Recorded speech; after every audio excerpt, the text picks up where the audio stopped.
పాక్ కాల్పులతో నష్టపోయిన ఎల్ఓసీ ప్రజలను కేంద్రం ఆదుకోవాలన్నారు ఎల్ఓపీ రాహుల్ గాంధీ. పెహల్గాం టెర్రరిస్టులు స్వేచ్ఛగా తిరుగుతుంటే మోదీ సర్కార్ ఏం చేస్తుందని ప్రశ్నించారు కాంగ్రెస్ నేత జైరాం రమేష్. ప్రధాని మోదీకి దమ్ముంటే రేపే ఎన్నికలకు రావాలంటూ సవాలు విసిరారు సీఎం మమత. ఇక ఎన్డీఏ సర్కార్ విపక్షాలను అణిచేస్తుందన్నారు కూటమి నేతలు.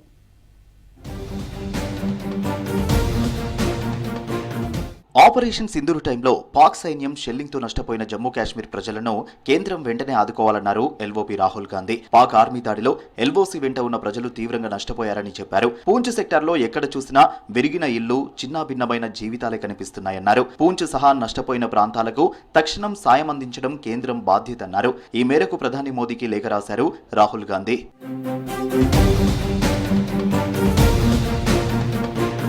పహల్గాం దాడికి పాల్పడిన టెర్రరిస్టులు స్వేచ్ఛగా తిరుగుతుంటే మోదీ సర్కారు ఏం చేస్తోందని ప్రశ్నించారు కాంగ్రెస్ నేత జైరాం రమేష్. పహల్గాం ఉగ్రదాడి, ఆ తర్వాత పరిణామాలపై కాంగ్రెస్ ప్రశ్నలకు ప్రధాని ఎందుకు సమాధానం చెప్పడం లేదని ప్రశ్నించారు. ఎంతసేపు కాంగ్రెస్ పార్టీని విమర్శించడమే కాదు, అమాయకులను చంపిన టెర్రరిస్టులను అంతం చేయాలన్నారు జైరాం రమేష్. 22 अप्रैल को पहलगाम की क्रूर आतंकवाद हमला हुआ था. आज भी वो आतंकवादी यहाँ वहाँ घूम रहे हैं. यानी कि ये जो पहलगाम के आतंकवादी हैं, उन्होंने 4 आतंकी हमले कराए हैं 18 महीने में. आज वह यहाँ वहाँ घूम रहे हैं. गंभीरता से हम ये सवाल पूछ रहे हैं. इन सवालों का जवाब नहीं देते हैं. बीजेपी सिर्फ कांग्रेस पार्टी को निशाना बनाती है. इनका हमला जो है कांग्रेस पार्टी पर है. आतंकवादियों के ऊपर होना चाहिए. पाकिस्तान पर कार्रवाई होनी चाहिए. आतंकवादियों को गिरफ्तार करना चाहिए. ప్రధాని మోదీ సర్కార్కు రైతుల సంక్షేమం పట్టదన్నారు కాంగ్రెస్ నేత రందీప్ సూర్జేవాలా. 10 ఏళ్ల ఎన్డీఏ పాలనలో రైతుల లాభాలు 50% పెరిగాయనేది పచ్చి అబద్ధమన్నారు. నిజంగా రైతుల ఆదాయం పెరిగితే దేశవ్యాప్తంగా అన్నదాతలు ఎందుకు ఆందోళనలు చేస్తున్నారని ప్రశ్నించారు. మోదీ సర్కార్ వాగ్దానాలు కేవలం ప్రకటనలకే పరిమితమన్నారు సూర్జేవాలా. और अगर इस चार्ट के आप आखिरी कॉलम को देखें तो भाजपा या भाजपा के जो मित्र प्रांत हैं अधिकतर, वो भी ये कह रहे हैं कि किसान की लागत एमएसपी से कहीं ज्यादा है. तो आप ना C2 प्लस 50% दे रहे, उसमें भी नुकसान है. और जो भाजपा शासित प्रदेश हैं, उनमें जो फसल की लागत है ना वो दे रहे, मुनाफा तो छोड़ ही दीजिए. तो फिर ये किसान से सीधा सीधा धोखा और छल नहीं तो क्या है? ये राजनीति का विषय ही नहीं.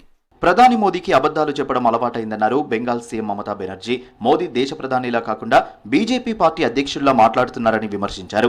దేశ రక్షణకు సంబంధించిన విషయాలను బీజేపీ రాజకీయం చేస్తోందన్నారు. ప్రతిపక్షాలు దేశ ఐక్యతకు ప్రయత్నిస్తుంటే అధికారంలోని బీజేపీ మాత్రం విపక్షాలను అణగదొక్కడమే లక్ష్యంగా పనిచేస్తోందన్నారు. టీఎంసీ ప్రభుత్వంపై ప్రధాని తప్పుడు ప్రచారం చేస్తున్నారని ఫైరయ్యారు. ప్రధాని మోదీకి దమ్ముంటే రేపే ఎన్నికలకు రావాలంటూ సవాల్ విసిరారు CM Mamata Banerjee. And his presence of him, his minister said, like Operation Sindoor they will do. I challenge them. You go election for tomorrow. We are ready and Bengal is ready to accept your challenge. But please remember, time is a factor.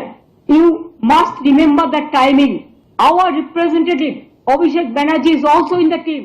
Pak cross border టెర్రరిజంపై Saudi అరేబియాకు వివరించామన్నారు MIM chief Asaduddin Owaisi. Pahalgam సహా భారత్లోని ఉగ్రదాడులతో పాకిస్తాన్కు ఉన్న సంబంధాలు ఆధారాలతో సహా చెప్పామన్నారు.